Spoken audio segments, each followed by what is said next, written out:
जब बड्ढे बड्ढे वैद्यों की महंगी जड़ी बूटियां हार मान जाएं, तो रात को सोने से पहले अपनी नाभि में डालें इस चमत्कारी चीज की 2 बूंदें। भगवान बुद्ध का यह प्राचीन रहस्य आपके शरीर को अंदर से इतना वज्र बना देगा कि बुढ़ापे में भी कभी कोई बीमारी छू नहीं पाएगी।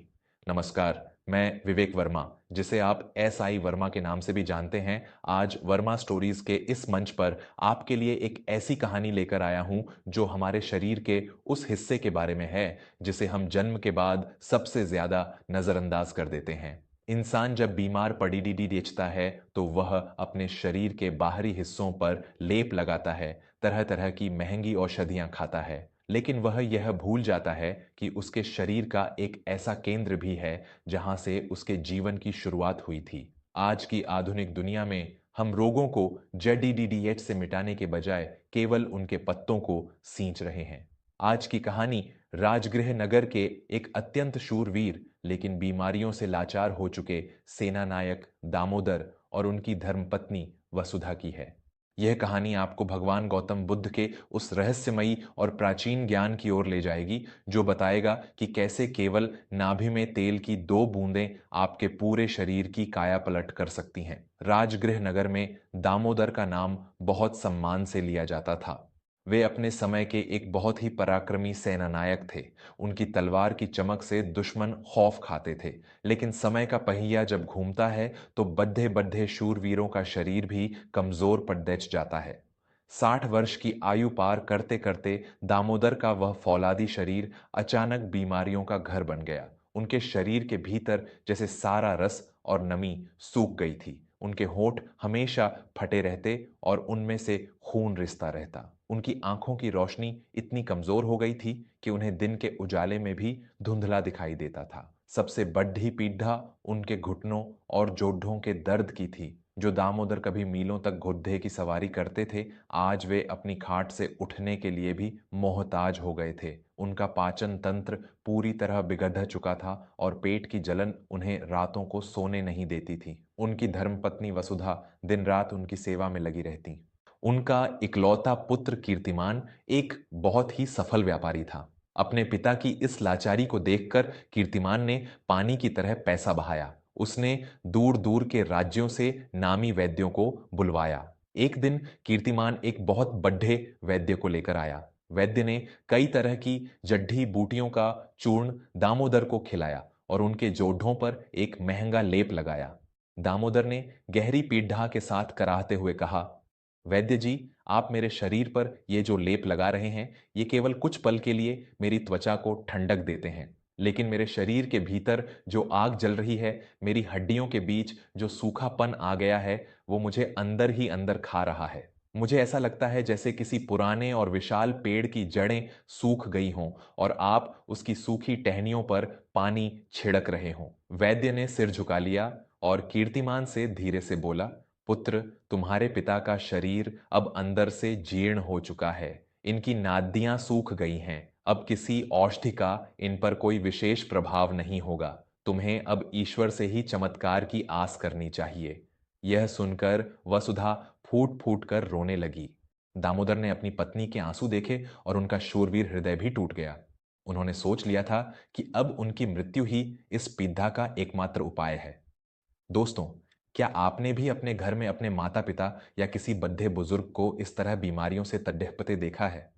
जब बुढ़ापा आता है तो इंसान का शरीर उसका साथ छोड़ने लगता है और सबसे बड़ा दर्द तब होता है जब हम अपने पास सब कुछ होते हुए भी, पैसा होते हुए भी अपने अपनों की पीड़ा को कम नहीं कर पाते। एक बेटे का वह दर्द जो अपने पिता को लाचार देखता है और एक पत्नी की वह बेबसी जो अपने सुहाग को घुटते हुए देखती है, यह दुनिया का सबसे बड़ा दुख है। अगर आप भी वसुधा और कीर्तिमान के इस दर्द को अपने दिल की गहराई तक महसूस कर पा रहे हैं, अगर आप भी अपने परिवार को हमेशा निरोगी देखना चाहते हैं, तो अभी वर्मा स्टोरीज चैनल को सब्सक्राइब कर लें। आपका एक सब्सक्राइब मुझे ताकत देता है कि मैं आयुर्वेद और जीवन के इन प्राचीन रहस्यों को कहानियों के माध्यम से आप तक लाता रहूं। आइए हमारे इस परिवार का हिस्सा बने। अभी सब्सक्राइब का बटन दबाएं और चलिए सुनते हैं कि दामोदर की इस निराशा में आशा की किरण कहां से आई। उसी सप्ताह राजगृह के वेणुवन में भगवान गौतम बुद्ध का आगमन हुआ। पूरे नगर में यह बात फैल गई कि तथागत के दर्शन मात्र से और उनके अमृत वचनों से लोगों के शारीरिक और मानसिक कष्ट दूर हो रहे हैं। वसुधा ने यह सुना तो उसके हृदय में एक नई आस जाग उठी। वसुधा ने अपने पुत्र कीर्तिमान से कहा, बेटा, मैंने सुना है कि भगवान बुद्ध के पास हर समस्या का समाधान है। वे कोई वैद्य नहीं हैं, लेकिन वे प्रकृति के सबसे बड्ढे ज्ञाता हैं। मुझे लगता है कि तुम्हारे पिता के प्राण अब वहीं बचा सकते हैं। कल सुबह ही बैलगाड़ी तैयार करो, हम उन्हें वेणुवन लेकर जाएंगे। अगली सुबह अत्यंत पीड़ा में कराहते हुए दामोदर को बैलगाड़ी में लिटाकर वेणुवन ले जाया गया। वहां का वातावरण इतना पवित्र और शांत था कि वहां की हवाओं में ही एक औषधीय गुण महसूस हो रहा था। भगवान बुद्ध एक ऊंचे आसन पर ध्यान मुद्रा में बैठे थे। कीर्तिमान और वसुधा ने दामोदर को बुद्ध के चरणों के पास लिटा दिया। वसुधा ने हाथ जोड़कर रोते हुए अपनी सारी व्यथा कह सुनाई। वसुधा ने सिसकते हुए कहा, हे तथागत, मेरे पति एक समय पर इस राज्य के सबसे बलवान पुरुष थे, लेकिन आज इनका शरीर एक सूखे पत्ते की तरह हो गया है। इनकी आंखें ज्योति खो रही हैं, होंठ फट गए हैं और हड्डियों में इतना सूखापन है कि ये हिल भी नहीं सकते। हमने सारी दौलत वैद्यों पर लुटा दी, लेकिन किसी भी औषधि ने काम नहीं किया। कृपा करके हमारे इस दुख का कोई उपाय बताएं। भगवान बुद्ध ने अपनी अत्यंत शांत और करुणा से भरी आंखें खोलीं। उन्होंने दामोदर के कमजोर और सूखते हुए शरीर को बहुत ध्यान से देखा। उनके चेहरे पर एक हल्की सी मुस्कान आई, जो किसी भी पीड़ा को शांत करने के लिए काफी थी। बुद्ध ने अपना दायां हाथ उठाया और अत्यंत मधुर स्वर में कहा, पुत्री वसुधा, जब किसी वृक्ष के पत्ते सूखने लगें, उसकी डालियां मुरझाने लगें, तो क्या तुम उसके पत्तों पर पानी डालोगी या उसकी जड़ों में? तुम्हारे पति का भी यही हाल है। वैद्यों ने उनके शरीर के बाहरी लक्षणों का इलाज किया, लेकिन उस केंद्र को भूल गए जहां से इस शरीर का निर्माण हुआ है। दामोदर ने अपनी कमजोर आवाज में पूछा, हे भंते, मेरे शरीर का वह केंद्र कौन सा है? मैंने तो जीवन भर व्यायाम किया और अच्छा अन्न खाया, फिर मैं अंदर से इतना खोखला कैसे हो गया? बुद्ध ने मुस्कुराते हुए जीवन के उस सबसे गूढ़ रहस्य पर से पर्दा उठाया। उन्होंने कहा, दामोदर, इंसान के शरीर का सबसे महत्वपूर्ण और चमत्कारिक केंद्र उसकी नाभि नेवल होती है। जब एक शिशु अपनी माता के गर्भ में होता है तो उसके शरीर में न प्राण होते हैं न रक्त। वह अपनी माता से केवल एक ही मार्ग से जुड़ा होता है और वह है नाभि। इसी नाभि के माध्यम से एक छोटे से अंश से पूरे शरीर का निर्माण होता है। हमारे शरीर में 72,000 बड़े 15,000 नादियां होती हैं और आश्चर्य की बात यह है कि ये सभी 72,000 नादियां हमारी नाभि के पीछे एक बिंदु पर आकर मिलती है। नाभि केवल एक गड्ढा नहीं है, यह तुम्हारे शरीर का वह बीज है जो तुम्हारी आंखों, तुम्हारे होठों, तुम्हारी हड्डियों और तुम्हारे पाचन तंत्र से सीधा जुड़ा हुआ है। दोस्तों, क्या आपने कभी इस बात पर गौर किया है? जन्म के समय जिस नाभि से हमें अपना पूरा जीवन और पोषण मिला, जन्म लेने के बाद हम उसी नाभि को पूरी तरह से भूल जाते हैं। हम अपने चेहरे पर महंगे रसायन लगाते हैं, आंखों में दवाइयां डालते हैं, लेकिन अपनी उस मूल जड़ी डीएच को कभी सींचते ही नहीं, जो अंदर ही अंदर सूख रही होती है। हमारी नाभि हमारे शरीर का गुरुत्वाकर्षण केंद्र है। अगर आपको भगवान बुद्ध का यह ज्ञान और प्रकृति का यह विज्ञान सत्य और गहरा लग रहा है, अगर आप चाहते हैं कि हमारी आने वाली पीढ़ियां इन प्राचीन आयुर्वेदिक रहस्यों को कभी न भूलें, तो बिना एक पल गंवाए वर्मा स्टोरीज को सब्सक्राइब करें। आपके सब्सक्राइब करने से यह संदेश और यह ज्ञान लुप्त होने से बचेगा। तो अभी सब्सक्राइब का बटन दबाएं और बेल आइकन को भी जरूर दबाएं। चलिए सुनते हैं कि बुद्ध ने नाभि के उपयोग का क्या तरीका बताया। बुद्ध की बातें सुनकर दामोदर, वसुधा और कीर्तिमान आश्चर्यचकित रह गए। कीर्तिमान ने हाथ जोड़कर पूछा, हे तथागत, यदि नाभि ही सब कुछ है, तो हम अपने पिता की इन सूखती हुई नादियों को दोबारा कैसे जीवित कर सकते हैं? हमें क्या करना होगा? बुद्ध ने अत्यंत सहजता से कहा, कोई महंगी जड्ढी बूटी नहीं चाहिए कीर्तिमान। तुम्हें केवल एक अत्यंत साधारण लेकिन शक्तिशाली नियम का पालन करना है। आज रात से ही जब तुम्हारे पिता सोने के लिए जाएं तो उनकी नाभि में शुद्ध सरसों का तेल या बादाम का तेल या फिर शुद्ध देसी गाय के घी की 2 या 3 बूंदें डालना और उसके बाद नाभि के आसपास हल्के हाथों से मालिश करना ताकि वह तेल नाभि के अंदर तक समा जाए। बुद्ध ने इसके पीछे का विज्ञान समझाते हुए कहा, जब तुम नाभि में तेल डालते हो तो वह तेल उन 72,000 नादियों के माध्यम से शरीर के हर कोने तक पहुंचता है।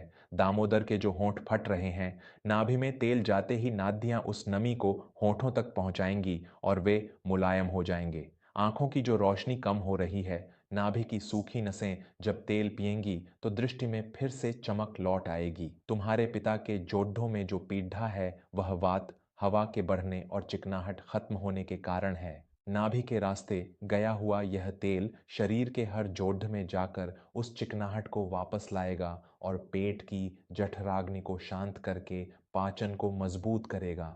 वसुधा ने दोनों हाथ जोड़ लिए और कहा, हे भंते, हम आज से ही आपके इस बताए हुए मार्ग का पालन करेंगे। दामोदर ने भी बुद्ध को प्रणाम किया और उस रात वे अपने घर लौट आए। उसी रात से वसुधा ने बुद्ध के बताए नियम का पालन शुरू कर दिया। रात को सोने से पहले वसुधा शुद्ध सरसों का तेल हल्का गुनगुना करती और दामोदर की नाभि में उसकी 3 बूंदें डाल देती। वह हल्के हाथों से मालिश करती और दामोदर सो जाते। पहले कुछ दिनों तक कोई चमत्कार नहीं हुआ, लेकिन आयुर्वेद और प्रकृति का नियम है कि वे धीरे धीरे लेकिन जड़ी डीएच से काम करते हैं। 10वें दिन की सुबह जब दामोदर सोकर उठे तो उन्होंने महसूस किया कि उनके होंठ जो हमेशा फटकर खून निकालते थे, वे आज बिल्कुल मुलायम थे। उनका सूखापन गायब हो गया था। यह देखकर दामोदर के मन में एक गहरा विश्वास जाग उठा। उन्होंने इस नियम को और भी सख्ती से अपना लिया। 1 महीना बीतते बीतते दामोदर के पेट की वो जलन जो महंगी औषधियों से भी शांत नहीं होती थी, वो पूरी तरह खत्म हो गई। उनका पाचन तंत्र फिर से किसी युवा व्यक्ति की तरह काम करने लगा था। लेकिन सबसे बड़ा चमत्कार तो तीसरे महीने में हुआ। जो दामोदर अपनी खाट से उठने में भी असमर्थ थे, जिनके घुटनों की चिकनाहट पूरी तरह खत्म हो चुकी थी, उन्होंने एक सुबह अपनी लाठी का सहारा छोड़ दिया। नाभि में लगातार तेल डालने से उनकी सूखी हुई नादियों ने तेल को सोखकर जोधों तक पहुंचा दिया था।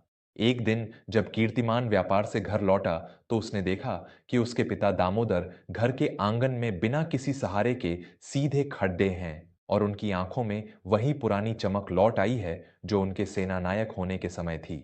दामोदर ने मुस्कुराते हुए अपने बेटे को गले लगा लिया और कहा, बेटा, भगवान बुद्ध सत्य कहते थे। हमने जीवन भर पत्तों को सींचा और जडी डीएच को मरने के लिए छोड़ डीएच दिया था। आज मेरी उस जड डीएच ने मेरे पूरे वृक्ष को दोबारा हरा भरा कर दिया है। उस दिन के बाद से दामोदर, वसुधा और कीर्तिमान ने नाभि में तेल लगाने के इस साधारण से नियम को अपने जीवन का अटूट हिस्सा बना लिया। दामोदर फिर कभी किसी गंभीर बीमारी का शिकार नहीं हुए और उन्होंने अपना शेष जीवन अत्यंत स्वस्थ और ऊर्जावान होकर बिताया। निष्कर्ष, दोस्तों, प्रकृति ने हमारे शरीर को स्वयं अपनी मरम्मत करने की अद्भुत ताकत दी है। हम बस अज्ञानता के कारण उस ताकत को जगाना भूल गए हैं। रात को सोने से पहले नाभि में तेल या घी डालना कोई अंधविश्वास नहीं, बल्कि हमारी नादियों को पोषण देने का सबसे बड़ा और वैज्ञानिक तरीका है। जब शरीर को उसके उद्गम स्थल से पोषण मिलता है तो त्वचा में निखार आता है, बालों का झड़ डेचना रुकता है, आंखों की थकान मिटती है और जोड़ों के दर्द से हमेशा के लिए मुक्ति मिल जाती है। महंगे रासायनिक लेपों से बचें और आयुर्वेद के इस सबसे सरल और सस्ते उपहार को आज से ही अपनी दिनचर्या में शामिल करें। आज की यह स्वास्थ्यवर्धक और प्राचीन ज्ञान से भरी कहानी अगर आपके हृदय को छू गई हो, अगर आप भी इस बात पर विश्वास करते हैं कि हमारी असली औषधि प्रकृति में ही मौजूद है, तो इस वीडियो को अपने दोस्तों और परिवार के हर सदस्य के साथ शेयर जरूर कीजिएगा।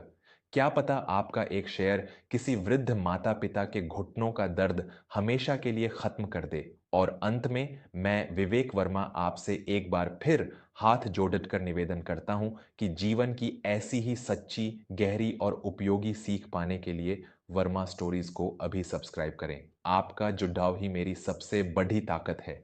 कमेंट में नमो बुद्धाय जरूर लिखें और बताएं कि क्या आप आज रात से अपनी नाभि में तेल लगाने का यह नियम शुरू करने वाले हैं। मिलते हैं अगली कहानी में, तब तक अपने शरीर की जड्ढों को सींचते रहें और स्वस्थ रहें। धन्यवाद और नमस्कार।